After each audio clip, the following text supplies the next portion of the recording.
ताज़ा तरीन वीडियोस के लिए चैनल को सब्सक्राइब करके बेल आइकन और ऑल नोटिफिकेशन पर क्लिक करें ताकि आपको मिले हर अपडेट सबसे पहले।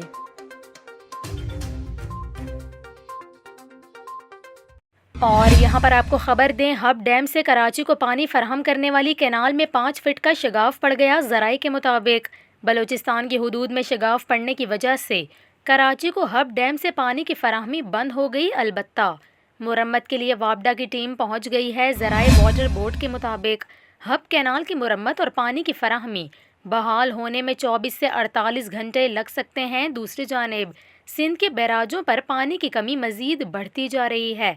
इंचार्ज कंट्रोल रूम के मुताबिक सिंध के बैराजों पर पानी की कमी पहले 57% थी, जो अब 53% पर आ गई है। गुड्डू बैराज पर पानी की कमी 91 से 81% और सक्खर बैराज पर 48 से 43% पर आ गई है।